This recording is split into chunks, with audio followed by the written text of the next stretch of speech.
ओम स्थापकाय च धर्मस्य सर्वधर्मस्वरूपिणे अवतारवरिष्ठाय रामकृष्णाय ते नमः। जननीं शारदां देवीं रामकृष्णं जगद्गुरुं पादपद्मे तयोः श्रित्वा प्रणमामि मुहुर्मुहुः। नमः Shri यतिराजाय विवेकानन्दसूरये सच्चित्सुखस्वरूपाय स्वामिने तापहारिणे। An initiated disciple of Maharaj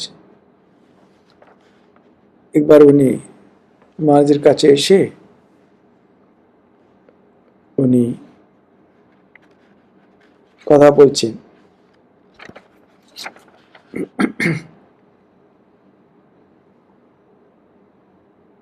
বলছেন মন বড়ই অস্থির হয়ে পড়েছিল, কিছুতেই শান্তি পাচ্ছিলাম না, একবারে পাগলের ন্যায় হয়ে গেছিলাম। আজ আপনার মুখ থেকে সেই স্বপ্ন প্রাপ্ত মন্ত্রেই পেয়ে আমার আরো দৃঢ় বিশ্বাস হয়েছে স্বপ্নে যা দেখেছিলাম সবই সত্যি এবং স্বপ্নে আপনি আমায় কৃপা করেছিলেন। স্বপ্নে কিছু পেয়েছিলেন কিন্তু ঠিক বুঝতে পারিনি। তারপরে মঠে এসে মহাপুরুষ মহাশয়ের সঙ্গে কথা বলে তখন মহারাজ স্বপ্নেও যা পেয়েছিল ওই ভদ্রলোক আবার উনি ওই মন্ত্রী তাকে দিলেন। তাতে ও আশ্বস্ত হয়ে বুঝে নিল, হ্যাঁ মহারাজ আপনি স্বপ্নে আমার এসে দিয়েছিলেন। ও বলছে আমি তো মহারাজ ঠাকুরকে দেখতে পাচ্ছি না, আমি জানি যে আপনি কৃপা করেছেন। দেখুন ওই সময় তখন ঠাকুরের শিষ্যদের কাছে ডাইরেক্ট ডিসাইপলদের কাছে যারা দীক্ষা টিক্ষা নিত খুব ভীষণভাবে সব অনুভব করত কিভাবে ওরা কৃপা করছেন, ওরা ঠাকুরেরই প্রতিনিধি সত্যি সত্যি। এগুলো বুঝতে খুব একটা অসুবিধা হতো না তখন, কেন ওরা প্রত্যেকে এত আধ্যাত্মিক শক্তি সম্পন্ন মহাপুরুষ ছিলেন। ওই জন্য তাদের খুবই সহজেই ওরা বুঝিয়ে দিতেন ওদের কি কোথা থেকে শক্তি পাচ্ছে, কিভাবে করছে আর কি। মহাপুরুষজি তা তুমি ভাবতে পারো, কিন্তু আমি জানি যে ঠাকুরই তোমায় কৃপা করেছেন। আজ হতে তুমি তার হয়ে গেলে। এখন হতে ঠাকুরকে আরো দৃঢ়ভাবে আঁকড়ে ধরো, অন্তরে বাইরে তাকে দেখবার চেষ্টা করো, তাকে খুব আপনার মনে করবে। ঠাকুরকে আপনার মনে করলে তবে ঠাকুরের কাছে যেতে পারবে, তাই না? আমরা যারা নিজেদের লোক তাদের তো কাছে আসতে দিই, সে বলছে খুব ঠাকুরকে আপনার মনে করবে। এই সংসার তো দুদিনের, পিতা মাতা স্ত্রী পুত্র কন্যা আত্মীয় স্বজন এইসব সম্বন্ধেই মাইক দুদিনকার, কিন্তু তার সঙ্গে আমাদের যে শাশ্বত সম্বন্ধ, দেহের নাশে সে সম্বন্ধ নষ্ট হয় না। আজ যে অমোঘ বীজ তোমার হৃদয়ে বপন করা হলো তা প্রেম ভক্তিরূপ বারি সিঞ্চনে দিন দিন বর্ধিত হয়ে ক্রমে মহা অমৃত বৃক্ষে পরিণত হবে এবং তোমার জীবনে চতুর্বর্গ ফল দান করে তোমার সমগ্র জীবন মধুময় করে দেবে, তুমি পূর্ণ কাম হয়ে যাবে। এরকম মহারাজ আশীর্বাদ করছে। আজকে যেটা বীজ যেটা পোতা হলো সে কিভাবে কালে একটা বহু সুন্দর একটা বৃক্ষে পরিণত হবে, তার ওই বৃক্ষ থেকে জীবনের চতুর্বর্গ ফল সব পাবে, এসব মহারাজ ওকে আশ্বাসন দিচ্ছেন আর কি। ভক্ত আমি তো মায়ামুগ্ধ সংসারী জীব, নানা বন্ধনের মধ্যে পড়ে হাবুডুবু খাচ্ছি। সংসার বিপাকে ডুবে গিয়ে যাতে আপনার শ্রীচরণ ভুলে না যায় এই আশীর্বাদ করুন। ওই সব মহারাজের উপরেই ছেড়ে দিচ্ছে আর কি। সংসারের এই চক্রে পড়ে আপনার চরণের জন্য আমরা না ভুলে যাই, আপনি আশীর্বাদ করবেন।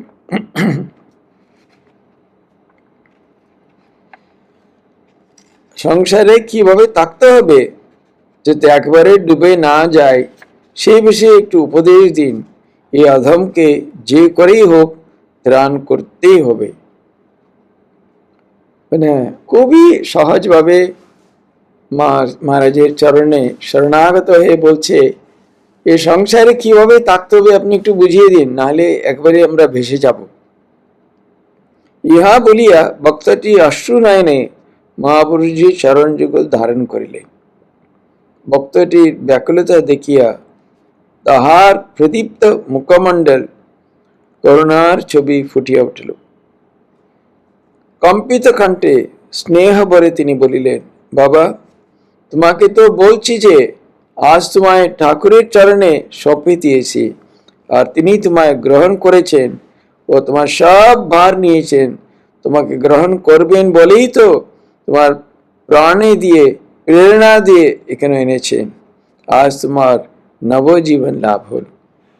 মানে মার একবারে স্পষ্ট করে বলছেন, আমি তোমাকে ঠাকুরের চরণে দিয়ে দিলাম, ঠাকুর তোমাকে গ্রহণ করেছেন, করবেন বলেই তো তোমার মধ্যে প্রেরণা দিয়ে এখানে আনলেন, নাহলে তোমাকে এখানে আনার কি দরকার ছিল? কাজে উনি তোমাকে গ্রহণ করবেনই করবেন। আজ তোমার নবজীবন লাভ হলো। ঠাকুর যদি সত্য হন তো আমরা যা বলছি তাও সত্য। দেখুন কিভাবে মহারাজ বলছেন, ঠাকুর যদি সত্য হন আমরাও মানে সত্য।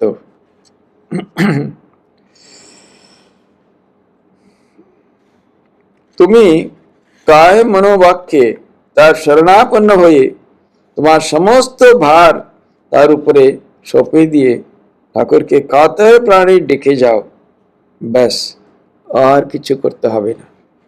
মহাপুরুষ খুবই প্রার্থনার উপরে জোর দিতেন আর কি। জপ ধ্যান তো ঠিক আছে, করতেই হবে, করবে, কিন্তু তার চরণে শরণাগত হয়ে সদা সর্বদা প্রার্থনা করা।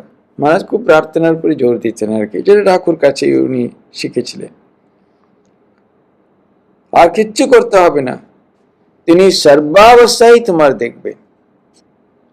আজ আর সংসারে কিভাবে থাকতে হবে তা যে জিজ্ঞাসা করছো, সে তো ঠাকুরের কথাতেই আছে। সংসারের কাজ সব করবে, কিন্তু মন রাখবে ঈশ্বরে। ঠাকুর বারবার এই উদাহরণটা বলছে না, বড় ঘরের ঝির মতন থাকবে, যেন বড় মানুষের বাড়ির দাসী, সব কাজ করছে, কিন্তু সারাটি মন পড়ে আছে দেশে ও নিজের বাড়ির দিকে। তেমনি সংসারে থাকতে হবে অনাসক্ত হয়ে। স্ত্রী, পুত্র, আত্মীয় সকলেরই সেবা যত্ন করবে, কিন্তু প্রাণে প্রাণে জানবে যে তোমার একমাত্র আপনার জন শ্রী ভগবান, তিনি ছাড়া তোমার আর আপনার কেউ নয়। তা বলে স্ত্রী পুত্রদের অবহেলা করবে না, তাদের ভগবত প্রেরিত জীবজ্ঞানে, ভগবানের অংশ জ্ঞানে যথাশক্তি সেবা করবে, তাদের সঙ্গে ঈশ্বরীয় প্রসঙ্গ করবে এবং তাদের মনেও যাতে ভগবানমুখী হয়, মনও ভগবানমুখী হয় তা চেষ্টা করবে। সংসারে থাকবে, কিন্তু মন যেন সংসারে আবদ্ধ হয়ে না থাকে। ঠাকুর উদাহরণ দিয়ে বলছেন, বড় ঘরের ঝি সবকিছু করছে, ঠাকুর বলছেন আমার রাম, আমার কৃষ্ণ সব, কিন্তু ও জানে আমার আসল লোক আছে আমার দেশে, যে আমার নিজের ছেলে মেয়ে যারা আছে, সন্তানরা, তারাই আমার আপন। আমি একটা কাজের সূত্রে এখানে এসেছি, পেটের দায়ে এসেছি। সেরকম মহারাজ বলছেন সংসারে সবকিছু করবে, কিন্তু এরা সব আসলে তোমার কেউ নয়, ভগবান একমাত্র তোমার আপনজন। যে দাসী এখানে যে কাজ করছে, মালিকের ছেলে মেয়েদের যতই ও ভালোবাসুক, কিন্তু তার মনে এই জ্ঞান স্পষ্ট, এরা সত্যি আমার কেউ নয়। আমি একটা কাজের সূত্রে আজকে এসেছি, কাল আমার চলে গেলে আরেকজন আসবে, সে আমার কাজটা করবে। আমার ওদের সাথে কাজের সম্পর্ক, আমার কিছু জীবিকার দরকার সিজনে আছে, এইভাবে ওর মানে তার মনে কোনো ভুল ভ্রান্তি নেই আর কি। সেরকম জগতেও যদি মানুষ এভাবে যদি বুঝতে পারে, হ্যাঁ আমরা এখানে আছি বটে, কিন্তু আমাদের এখানে কিছু ওইভাবে নিজস্ব বলে কিছুই নয়, সবকিছু একমাত্র ভগবান আমাদের আপনজন। এ খুবই মুশকিল এ বুঝবার। মহারাজ নিশ্চয়ই খুবই আশীর্বাদ দিয়ে বলেছেন, হয়তো মহারাজের আশীর্বাদে হয়তো এগিয়ে যেতে পারবে। কিন্তু সব কিছু বাড়িতে সকলেরই সেবা করবে, সব কিছু করবে, কিন্তু ওরা সব ভগবানের অংশ এইভাবে ভেবে করা, আর ওদের সঙ্গে সবসময় ঈশ্বরীয় প্রসঙ্গ করা, তাদের মনও যাতে ভগবানমুখী হয় তার চেষ্টা করা, সংসারে থাকবে যেন আবদ্ধ হয়ে না থাকো, ঠিকই আছে, কিন্তু এটা খুবই এই আর কি। এই জন্যে এই বিবেক আর বৈরাগ্যের কথা শাস্ত্রে খুবই বলছে।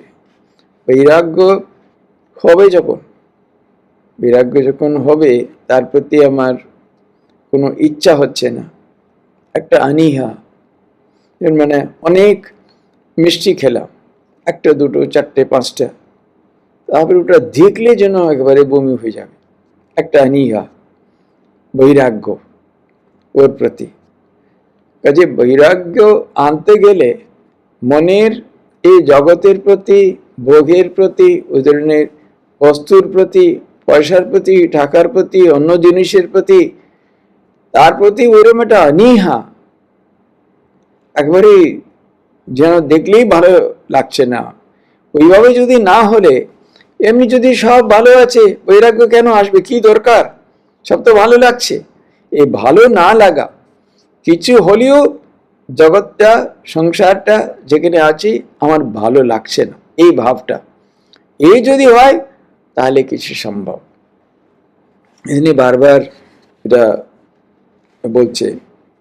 সো সংসারে থেকেও কিভাবে নির্লিপ্তভাবে থাকা যায়, সম্ভব নানানভাবে। কারো মানে বিশেষ কিছু ঘটনা ঘটে গেল, খুবই প্রিয়, খুবই ঘনিষ্ঠ কেউ হঠাৎ চলে গেল কোনো কারণে, বা বিশাল কিছু এমন কিছু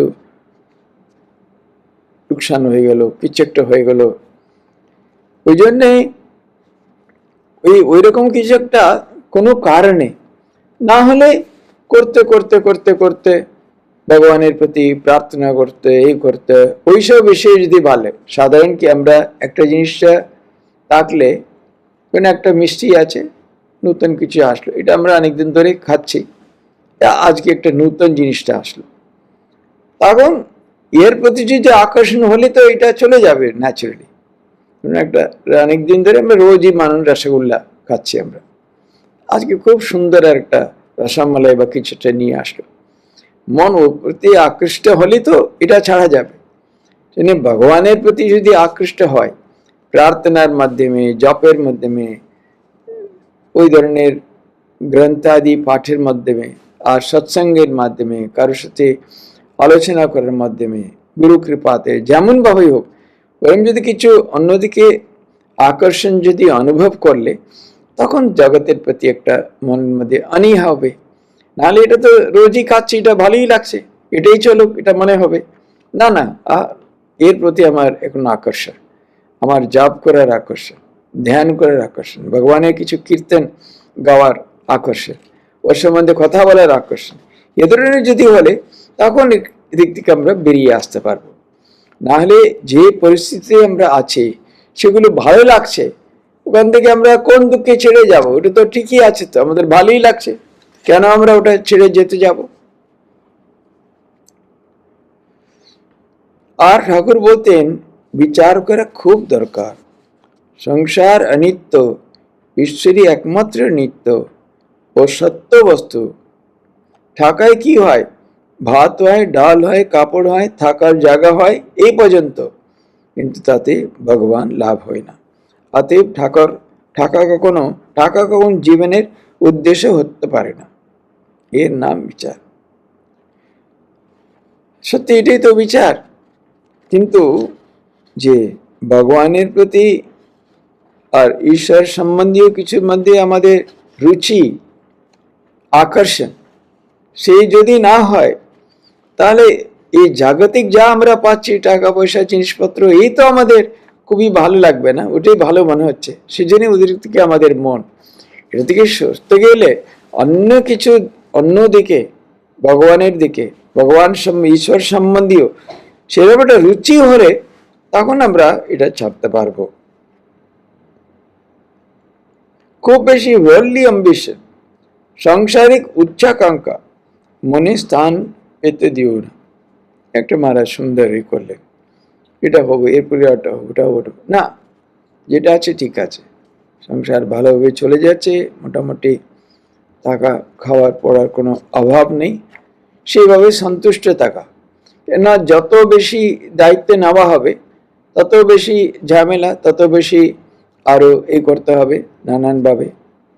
ওই জন্যে ওই বেশি মনের মধ্যে ওইরকম সাংসারিক উচ্চাকাঙ্ক্ষা, পাওয়ার, পজিশন, আরও টাকার আয়, আরও পজিশন, এইভাবে করতে গেলে ন্যাচুরালি তার সাথে তো দায়িত্বের সত্ত্বে অনেক ধরনের কাজকর্ম, এই সব কিছু তো আসবে।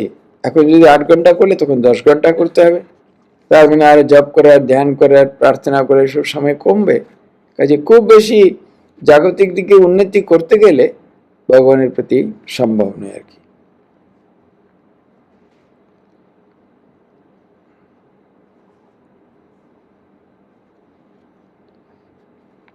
সাধারণভাবে জীবনযাত্রার বন্দোবস্ত তো করে নিয়েছ, তাতেই সন্তুষ্ট থাকবে। মহারাজ জানেন পারিবারিক কি অবস্থা, মোটামুটি চলার মতন তোমার আছে, তো আরো আরো চাই, আরো চাই, এটা করো না। মনের স্বাভাবিক গতি নিম্ন দিকে, কাম কাঞ্চন ওর মান যশের দিকে। সেই ছড়ানো মনকে গুটিয়ে এনে শ্রী ভগবানের পাদপদ্মে লীন করতে হবে। জীবনের সব চাইতে বড় অ্যাম্বিশন হলো ভগবান লাভ। সেই অ্যাম্বিশনে মনে সর্বক্ষণ রাখবে এবং সেই লক্ষ্যে যাতে পৌঁছতে পারো তার জন্য আপ্রাণ চেষ্টা করবে। নাকি বলছেন কেন এই ভক্ত তো অলরেডি ওই দিক থেকে একটু এগিয়ে আছে, ও নিজেও চাইছে খুব, আমি বুঝতে পেরেছি ভগবান আপনার রূপে আমাকে কৃপা করছে, এসব সব কিছু বললো। তাতে তার ভগবানের প্রতি কিছু আকর্ষণ আছে, তাকে পাওয়ার একটু হলেও ইচ্ছা আছে, মহারাজ বুঝতে পেরেছেন। সেই বলছেন তাকে পাওয়াই সবচেয়ে বড় অ্যাম্বিশন। সে সর্বক্ষণ মনে রাখবে এবং ওই লক্ষ্যে কিভাবে পৌঁছতে পারো তার জন্য আপ্রাণ চেষ্টা করবে। কাজে উনি আর মানে এটা উনি বলে দিলেন আর কি। এমন সময় প্রসাদ পাইবার ঘণ্টা পড়িতে মহাপুরুষজি ভক্তটিকে প্রসাদ পাইবার জন্যে যাইতে বললেন। খানিক পরে জনৈক সেবক শ্রী শ্রী ঠাকুরের প্রসাদ মহাপুরুষের জন্য লাইয়া আসলো। সেই দিন তিনি খাইবার আসনে বসিলেন, কিন্তু দীক্ষা দিয়া ঠাকুর হইতে আসিবার পর তারপর হইতেই তাহার খুব অন্তর্মুখ ভাব, যেমন একটা নেশার ঘোর যেন লাগিয়াই আছে। দেখুন ওদের মানে দীক্ষা ইত্যাদি মানে সাংঘাতিক ব্যাপার। যে ফিরে এসে এমন ভাবে উনি অন্তর্মুখ হয়ে বসে আছেন যেন একটা নেশার ঘর লেগে আছে, চক্ষু প্রায় নিমিলিত, আহারের দিকে আদৌ মন নাই, অভ্যাসবশত নিঃশব্দে ধীরে ধীরে সামান্য খাইতেছেন মাত্র, মানে মন নেই ওখানে আর কি। মন এমন জায়গায় চলে গেছে সেটা নামিয়ে নিয়ে এসে খাওয়াতে উনি খাওয়ার লাগাতে পারছেন না ওইভাবে। একটু কথাবার্তা বলিলে হয়তো তাহার মন আহারের দিকে আসিতে পারে, এই ভাবিয়া সেবক নিস্তব্ধতা ভঙ্গ করিয়া একটু প্রসঙ্গে অবতারণা করিবার উদ্দেশ্যে বলল, মহারাজ আর দীক্ষা দিতে ঠাকুর ঘরে বেশ অনেকক্ষণ থাকতে হয়েছিল। মানে ও ভাবছে মহারাজকে অন্য কোনো কিছু প্রসঙ্গ করে তার মনটা একটু সামান্য নামালে তাহলে হয়তো খাওয়ার দিকে একটু মন দিতে পারেন, কেন ওনার এমনি শরীর ভালো নয়, একবারে খাওয়া দাওয়া না করলে চলবে কি করে। সেই নিয়ে বলছে আজকে তো দীক্ষার সূত্রে অনেকক্ষণ ঠাকুর ঘরে ছিলেন। মহাপুরুষজি যেন সুপ্ততীতের ন্যায় একটু চমকিত হইয়া বলিলেন, সুপ্ততীতের মানে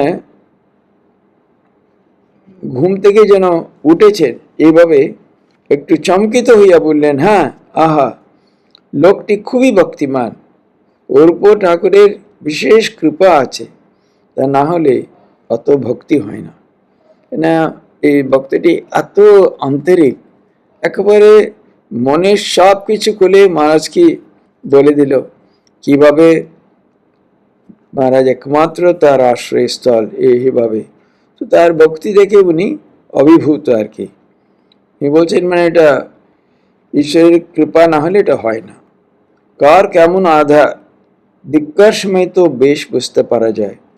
যাদের আধার খুব ভালো তারা মন্ত্র পাওয়া মাত্রই বিহ্বল হয়ে পড়ে, সর্বাঙ্গে পুলক অশ্রু কম্পন এসব হতে থাকে, সঙ্গে সঙ্গে কুলকুণ্ডলিনী জাগ্রত হয়ে ওঠে আর সহজেই ধ্যানস্থ হয়ে পড়ে।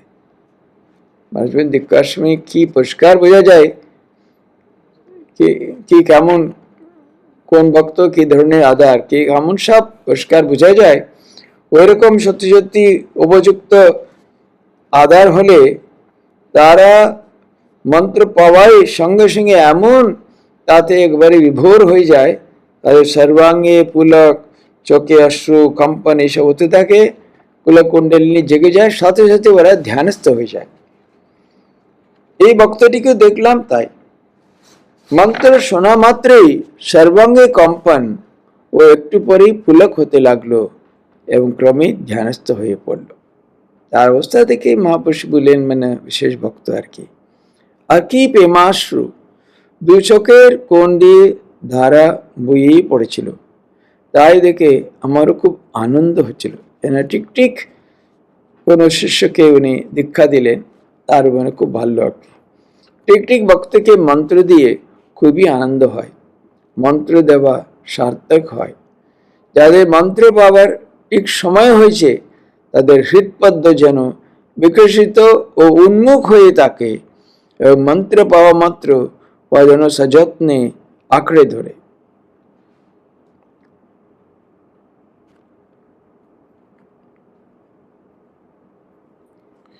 তারা এরকম ঠিক ঠিক ভক্ত হলে মন্ত্র পাওয়াই সঙ্গে সঙ্গে হৃদয়ের যে পদ্ম প্রস্ফুটিত এবং উন্মুখ হয়ে থাকে, যেন সযত্নে আঁকড়ে ধরে মন্ত্রকে আর কি।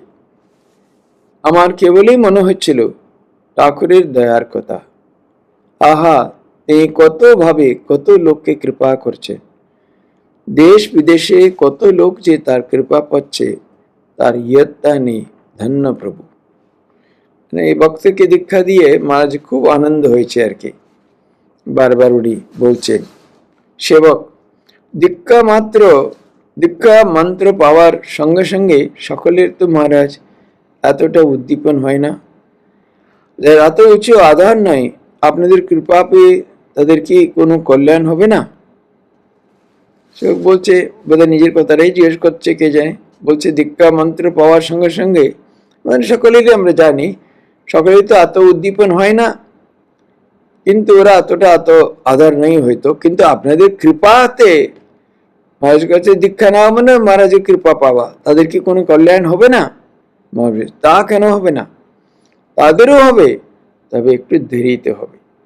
এই যেরকম সঙ্গে সঙ্গে একেবারে তৈরি একেবারে প্রস্তুতি নিয়ে এসেছে, পাওয়া মাত্রই সঙ্গে সঙ্গে তার উদ্দীপনা। অন্যদের হবে না কেন, হবে, কিন্তু ধীরে ধীরে হবে আর কি। সিদ্ধ গুরুর এমন শক্তি আছে যে শিষ্যের মনকে তৈরি করে নিতে পারেন এবং খুব অল্প দিনের মধ্যে তাদের জীবনের গতি আধ্যাত্মিকতার দিকে নিয়ন্ত্রিত করতে পারেন। এই হচ্ছে সিদ্ধ গুরুর ক্ষমতা আর কি। সিদ্ধ গুরু এমন শক্তি মনকে তৈরি করে নিতে পারেন এবং শীঘ্রই তাকে জীবনের গতিবিধি আধ্যাত্মিকতার দিকে নিয়ন্ত্রণ করতে পারেন আর কি। ওইরকম গুরু পেতে গেলে ওইরকম আধার হতে হবে না, সকলেরই তো হবে না ওইরকম।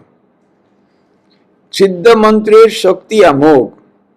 বিশেষ করে সেই সিদ্ধ মন্ত্রটি যদি অত্যজ্ঞ গুরুর দিকে, গুরুর ভিতর দিয়ে সংক্রামিত হয়। ঠাকুর বলতেন সদ্গুরুর কৃপা হলে জীবের অহংকার 3 ডাকে গুছে যায়, আর গুরু কাঁচা হলে শিষ্যের সংসার বন্ধন কাটে না, শিষ্য মুক্ত হয় না।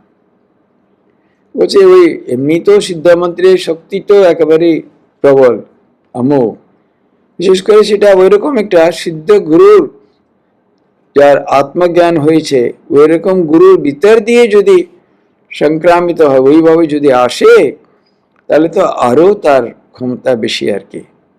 যিনি ঠাকুরের কথা ধরে বলছেন, সিদ্ধ গুরু হলে জীবের অহংকার 3 ডাকে গুছে যায়। বলছেন ঠাকুর একটা ওইভাবে বিষাক্ত সাপ যদি ধরে,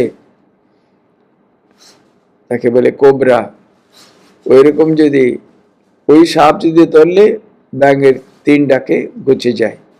কিন্তু ঢোড়া সাপ যদি ধরে, গিলতেও পারে না, ফেলতেও পারে না।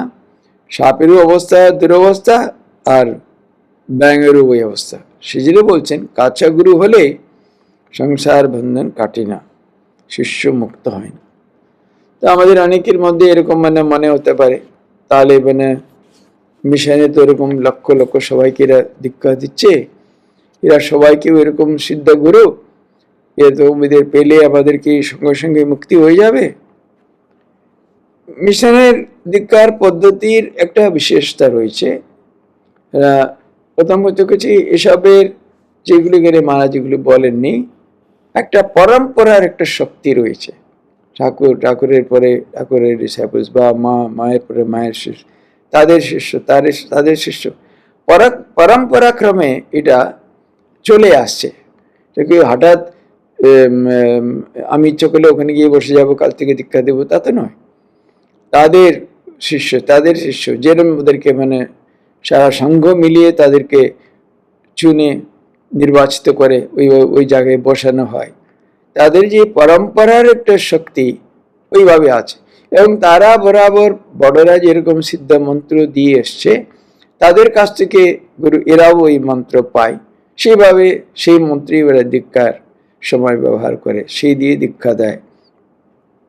কাজে এই সিদ্ধ মন্ত্র তো বটেই, কেননা এটা একেবারেই পরম্পরাক্রমে ঠাকুর, মা, স্বামীজি বা ডাইরেক্ট ডিসাইপলস ওদের থেকে পরপর এসেছে। মন্ত্র তো সিদ্ধ মন্ত্র, যারা দিচ্ছে তারা গুরু পরম্পরায় ওইভাবে এসেছে, ওইভাবে দিচ্ছে।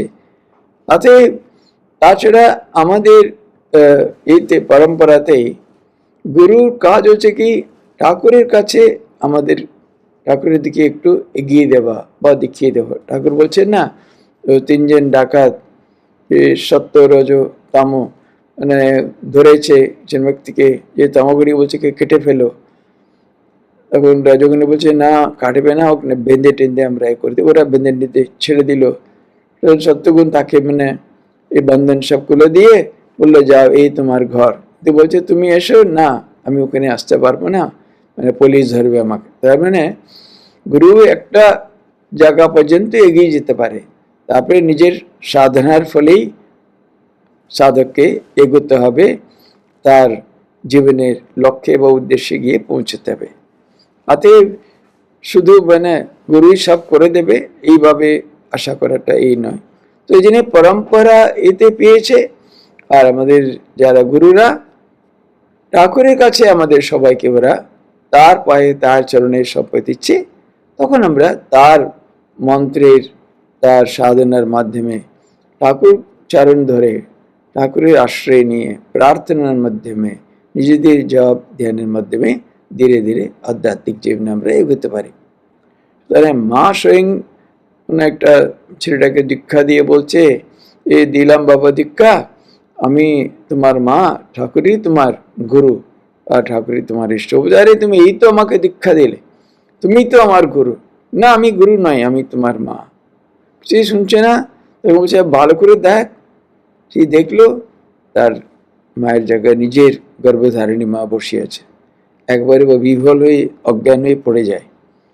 তখন তার সংজ্ঞা ফিরল, দেখছে মা পিঠে হাত বুলাচ্ছেন, ও বাবা কি হলো কি হলো। তখনও বুঝতে পারলো, এতক্ষণ খুব তর্ক করছিল, কিন্তু মা দর্শন দিয়ে বুঝিয়ে দিলেন, আমি তোমার মা, ঠাকুর তোমার ইচ্ছা ইষ্ট। ঠাকুর মা যদি বলেন ঠাকুর তোমার ইষ্ট, ঠাকুর তোমার গুরু, তাহলে অন্যদের তো কথাই নেই। এরা ওইভাবে একটা অধিকার পায়। ঠাকুর বলছেন না, চাপরাস দীক্ষা দেওয়ার, এই দেওয়ার গোটা সংঘ তাদের ওইভাবে একটা চাপরাস দেয়, আমাদেরকে বলে হ্যাঁ এই কাজটা আপনি করুন, এবং তারা পরম্পরার ক্রমে ওই মন্ত্রটা পায়। সেই জন্যে আমাদের দীক্ষার পদ্ধতিটা একটু ওই রকম আর কি। 19 শ্রাবণ শনিবার 1330 4 আগস্ট 1923। মহাপুরুষ মা তার ঘরে বসিয়া আছে। ভাব প্রদীপ্ত মুখ, চক্ষু হইতে করুণাধারা বর্ষিত হইতেছে। ঘরে আঘাত শান্তি বিরাজিত। শনিবার বলিয়া কলিকাতা হইতে কয়েকজন ভক্ত মঠে আসিয়াছে। কল্পনা করুন উদ্দেশ্যটা। মহাপুরুষ মার ঘরে এখনো ওই ঘর রয়েছে, ওই বারান্দা রয়েছে। আমরা কল্পনা করতে আমাদের কোনো অসুবিধা নেই। ঘরে ঢুকলে এমন ভাব গম্ভীর একটা পরিবেশ আর কি। মহারাজ বসে আছেন, ভক্তরা আছে, নিস্তব্ধ, কিরকম একটা আধ্যাত্মিক পরিবেশ। ইহা প্রায় সকলেই যুবক, অফিসে কাজ করেন। ছুটি পাইলেই মহাপুরুষ মহারাজের চরণ সান্নিধ্যে উপনীত হন ও তাহার অমূল্য উপদেশাবলী শ্রবণ করিয়া অনুপ্রেরণা লাভ করে। আজ সাধন ভজনের কথা উঠিল। ওই সময় মহাপুরুষ মহারাজ তো অনেক বয়স, 80-র কাছাকাছি ধরুন। তখন এতটা হয়তো না, এটা তো 23 বলছে, উনি তো ছিলেন 34-34 পর্যন্ত। তখন ওনার বোধহয় 82-84 এরকম হবে, জানি না এখন কত বয়স হয়েছে, কিন্তু এতটা নয় আর কি। কিন্তু তাও যুবকরা আসে, তারা সাধন ভজনের কথা বলবে ওনার সাথে। একজন প্রশ্ন করিলেন, মহারাজ কোনো কোনো দিন জপ ধ্যান করতে বেশ ভালো লাগে, আবার অন্য দিন সেরকম আনন্দ পায় না, এরূপ কেন হয়? জপ ধ্যান তো রোজই করছে নিশ্চয়ই, মার কাছে দীক্ষা নিয়েছে, কিন্তু কোনো কোনো দিন খুব ভালো লাগে, জপে মন বসে, আবার কোনো কোনো দিন ওই রকম আনন্দ পায় না, কেন? মহারাজ, হ্যাঁ এমন হয় বটে, কিছুদিন বেশ ভালো লাগে, আবার সময় সময় ভালো লাগে না। তা হয়, প্রথম অবস্থায় প্রায় সকলেরই ওইরূপ হয়। যারা প্রবর্তক সাধক, ঠাকুর যেরকম বলছেন, প্রবর্তক সাধক, সিদ্ধ, সিদ্ধের সিদ্ধ, প্রবর্তক যারা নতুন নতুন আধ্যাত্মিক পথে এসেছে, চেষ্টা করছে, আবার এখন ওই সংস্কারগুলো যায়নি আর কি, তার পূর্ব সব কিছু মনে আছে, সেগুলো কত রকমের সব কিছুর মধ্যে ও জড়িয়ে রয়েছে, ওইসব মধ্যে আবার জপ ধ্যানের চেষ্টা করছে, কাজেই মনটা চারদিকে ছড়িয়ে রয়েছে আর কি মহারাজ। কিন্তু তা বলে তখন জপ ধ্যান বন্ধ করতে নেই। এটা উনি বলছে। মাও বললেন, ভালো লাগুক না লাগুক, ঘড়ির কাঁটার মতন রোজ জপ করে যাবে। ঘড়ির কাঁটা যে আছে, সে তো বন্ধ হয় না, সবসময়ই চলতে থাকে, সবসময় চলতে থাকে। মা বলছেন নিয়মিত জপ ধ্যান করে যাবে, একদিন ভালো লাগছে না বলে বন্ধ করবে না। ঠাকুর খানদানি চাষের কথা বলতেন না, তেমনি ভাবে লেগে থাকতে হবে, আর তখন খুব প্রার্থনা করবে। খানদানি চাষের কথা, যে একেবারেই বৃষ্টি হোক না হোক প্রতি বছর চাষ করেই যাবে। সে বহু অনেক তার পূর্বপুরুষ থেকেই তাদের ওই পেশা বা ওইভাবে তাদের জীবিকা ব্যবহার করেই যায়, কখনো ছাড়বে না। সেরকম বলছেন, ভালো লাগুক না লাগুক করেই যেতে হবে। তেমনি ভাবে লেগে থাকবে আর খুব প্রার্থনা করবে। ঠাকুর বলছেন না, মহাপুরুষ মহারাজ এরপরে ধ্যান, কেননা প্রার্থনার কি হয়, ভগবানের সাথে একটা সহজভাবে একটা সম্পর্ক করার চেষ্টা আর কি।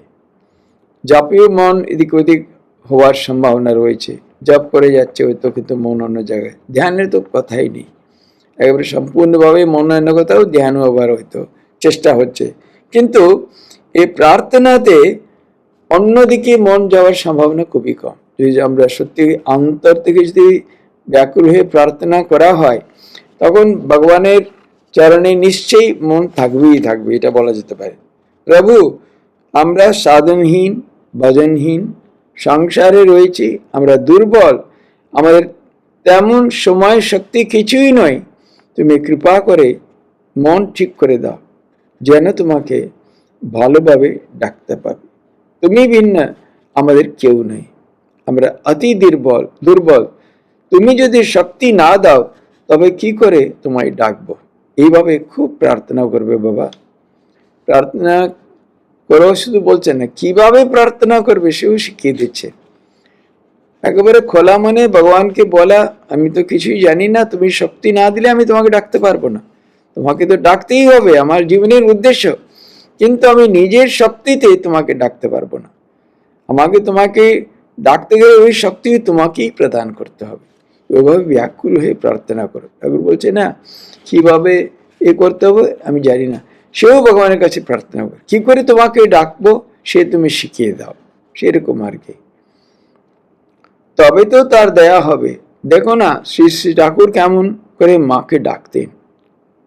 একদিন চলে গেল মা, এখনো দেখা দিলি না বলে মাটিতে মুখ ঘষে কাঁদতেন। হ্যাঁ, এত ঠাকুর তো সাধারণ কালে এরকম দর্শন হচ্ছে না বলে মাটিতে একদম মুখ ঘষে সে বলছেন আর একদিন চলে গেল। গৌরাঙ্গ মহাপ্রভু কত ব্যাকুল ভাবে প্রার্থনা করতেন, প্রভু তোমার নামে রুচি হলো না বলে দুর্বাতে মুখ ঘষতেন আর কাঁদতেন। ওইরকম মহাপুরুষ মহারাজ তোমার নামে এখন রুচি হলো না, এরকম মুখ ঘষে আবার খুব কেঁদে কেঁদে প্রার্থনা করে। এমন করে ব্যাকুল ভাবে তার নাম করতে হবে। নামই সার বাবা, নামই সার। নাম হচ্ছে আসল, ভগবানের নামের এত অমোঘ শক্তি, সেটা নিয়মিত কেউ যদি নিতে থাকে তার ফল হবেই হবে। সেন মাও বলছেন না, জপাত সিদ্ধি জপ থেকেই সব হবে। তার নাম করতে করতে হৃদয়ের শক্তি আসে। সর্বদাই তার নাম और প্রার্থনা করতে ভুলো না। ভক্তজি শ্রী মানায় তার নাম কি সবসময় করতে পারা যায়? যেমন চলতে চলতে, জানে কি এটা জিজ্ঞেস করে তারা দীক্ষিত, বিশেষ করে দীক্ষা নিয়মিত তো রোজই বটে, এছাড়াও অন্য সময় কি ভগবানের নাম নেওয়া যায়?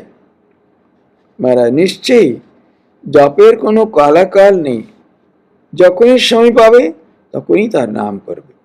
চলতে ফিরতেও তার নাম মনে মনে স্মরণ করবে। তখন করে জপ বা মালা জপ সম্ভব নয়, কারণ তাহলে যে লোকে দেখতে পাবে।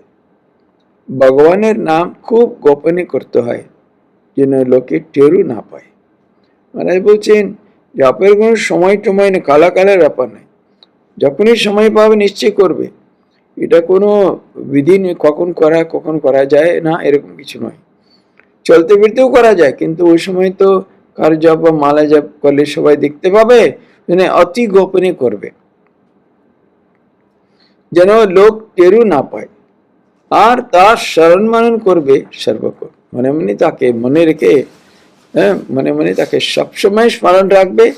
তার সাথে জপ করতে লাগলে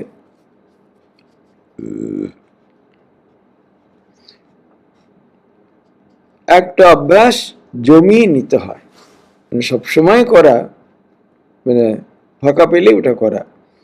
চলতে ফিরতে, খেতে শুতে, এমনকি সব কাজকর্মের মধ্যেও নিরন্তর তার স্মরণ মনন করবে, যেন একটা আন্ডার কারেন্ট, অন্তঃস্রোত চলছে সবসময়, যেন সবকিছুর মধ্যে সে একটা আলাদা একটা চলতেই থাকছে।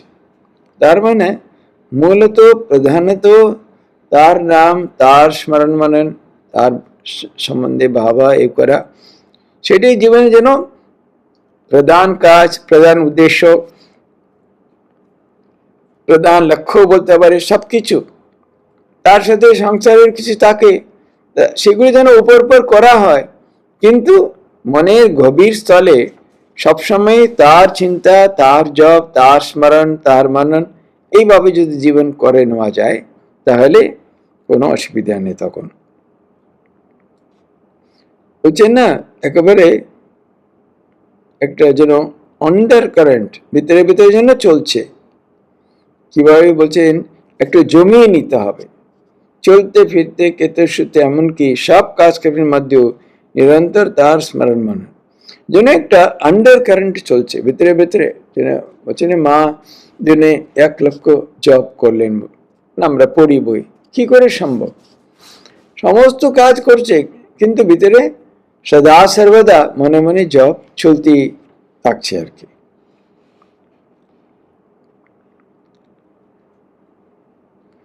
এইভাবে কিছুদিন অভ্যাস করলে দেখবে যে তোমার অজ্ঞাত সারে এমনকি ঘুমের ভিতরেও জপ চলছে, স্বয়ং ভিতরে ভিতরে চলছেই, মানে এমন অভ্যাস করে দেওয়া হলো সদা সর্বদা। মহারাজ বলছেন ঘুমিয়েও মানে জপ যেন চলতেই থাকে, এরকম অবস্থা এসে যায়। বলছে ভক্ত মন কিন্তু কিছুতেই স্থির হতে চায় না, হয়তো জপ করছে, হাতে মালা রয়েছে, মুখে নাম উচ্চারণও হচ্ছে, কিন্তু মনে তখন নানান রকম চিন্তা, এমন চিন্তাও আসে যা কখনো জীবনে ভাবিনি। মানে এরা সব মায়ের কাছে খুব আন্তরিকভাবে তাদের নিজের জীবনে সবকিছু ব্যক্ত করছে আর কি। বলছে করছি, মনে মুখে নাম হয়তো উচ্চারণ করছি, হাতে মালা, কিন্তু নানান রকম চিন্তা, এমনকি চিন্তা কোনোদিন করিনি ওই চিন্তাগুলো আবার আসে।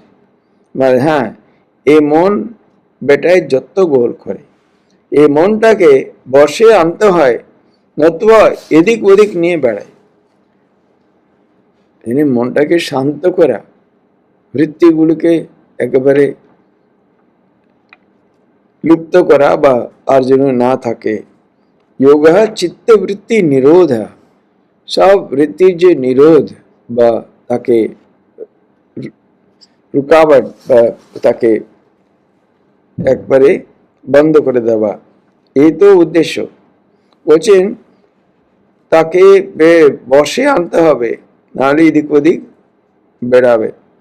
তবে কি জানো, আন্তরিক চেষ্টা থাকলে এই মনই আবার বসে আসে।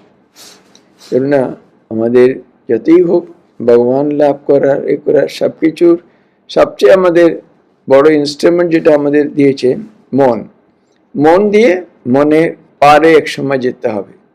কিন্তু ওই সময় সামান্য হয়তো মনের কিছু একটা, কিছুদিন আগে আমি আজকে কিছু পড়ছিলাম, অশোকানন্দজি লিখছেন, কিছু না সামান্য হলেও ঠাকুরের কোনো উক্তি উনি উল্লেখ করেই বলছেন, সামান্য হলেও মনের কিছু তখন একটা স্পর্শ থাকে, নাহলে ওই আনন্দেই বা কিভাবে কোথায় অনুভব করবে।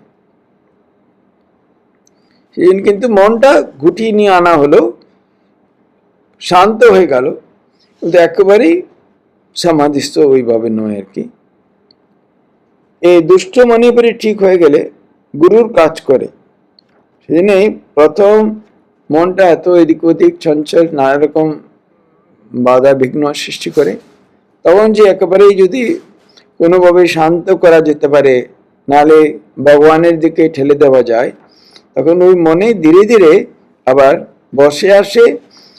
এই দুষ্ট মনি পরে ঠিক হয়ে গিয়ে গুরুর কাজ করে, অন্তরে অন্তরে তার নাম করে, মানুষকে সৎ পথে চালিত করে, সৎকর্মে প্রেরণা দেয়। এরা সবকিছু মনের ব্যাপার। তো মানে মনুষ্যানাম কারণম বন্ধ মোক্ষেয়, মানে মানুষের যে বন্ধনেরও মানে কারণ, মুক্তিরও মানেরও কারণ। এই জন্য এমন যদি করা হয় তাহলে সৎপথে চালিত করে, সৎকর্মে প্রেরণা দেয়, বারংবার অভ্যাস করতে হয়, তাহলে মানুষকে সৎপথে মন চালিয়ে যাবে, অন্তরে অন্তরে তার নাম করবে, এই গুরুর কাজ করবে মনে। মানে বলছে না, শুদ্ধ মন আর শুদ্ধ আত্মা এক। বারংবার অভ্যাস করতে হয়, আর ব্যাকুল হয়ে তার কাছে প্রার্থনা করতে হয়, সদসৎ বিচার করতে হয়। সবকিছু আছে আর কি, প্রার্থনা, তারপর সেবা, বারবার অপরকে করা, এবং সৎ অসৎ বিচার। এই তো বাবা একদিনে কর্ম নয়, এটা তো চট করে আজ বললাম কাল থেকে এটা হয়ে গেল তা তো নয়, কিন্তু এটা দীর্ঘকাল, মানে যোগের বলছে না, যোগ সূত্রে দীর্ঘকালীন নৈরন্তরেণ অভ্যাস, কোনো ছেদ থাকবে না। কোনোদিন আজ করলাম কাল করলাম না, পরশু দিন খুব করলাম, আর 10 দিন কিছু করলাম না, তার খুব করলাম, এগুলো কখনোই কিছু হয় না। ওই জন্য আমাদের অসুবিধা। একেবারে নিরন্তর কখনো কিছু তার ছেদ নেই, তার কোনো বাধা নেই, কিছু নেই, হর রোজ করেই যেতে হবে, করেই যেতে হবে, একদিনও ছাড়া যাবে না। এই হলো ধারাবত, বলে না? এত গীতায় ভগবান বলছেন असंशयम महाबाहो मनोदित निग्रहम चलम अभ्यासेन तो कौन्तेय वैराग्येन च गृह्यते। अर्जुन জিজ্ঞেস করছে না কৃষ্ণকে, হে প্রভু, মন এত চঞ্চল, আমি কি করব? চঞ্চলম হি মন কৃষ্ণ প্রমাতি বলবদৃঢ়ম তস্যাহম নিগ্রহম মন্যে বায়ুরিব। কি করে আমি তাকে এ করতে পারি, আটকাতে পারি? তো হাওয়ার মতন একেবারে উড়ে চলে যাচ্ছে। তখন তো উনি বোঝা, অসংশয়ম মহাবাহু মনোদ্যোর নিগ্রহম চলম। আমি জানি তুমি ঠিক বলছো মহাবাহু, মনকে স্থির করা, একেবারে শান্ত করা তো সহজ নয়, কিন্তু কি সম্ভব? অভ্যাস এনে তো কৌন্তেয় বৈরাগ্য এনেছে গৃহীতে। দুটো জিনিস বলছেন ভগবান শ্রীকৃষ্ণ, একটা হচ্ছে অভ্যাস আর একটা হচ্ছে বৈরাগ্য। এই দুটো দ্বারা মনকে বশে আনা যায়। এই জন্য এই দুটো খুবই অত্যন্ত প্রয়োজন। এই বৈরাগ্য আর অভ্যাস, এই দুটো কি জিনিস হয়তো পরবর্তী ক্লাসে আবার এখান থেকেই ধরে আমরা আলোচনা আরম্ভ করতে পারি। ওম শান্তি শান্তি শান্তি, হরি ওম তৎসৎ। শ্রীরামকৃষ্ণার্পণমস্তু।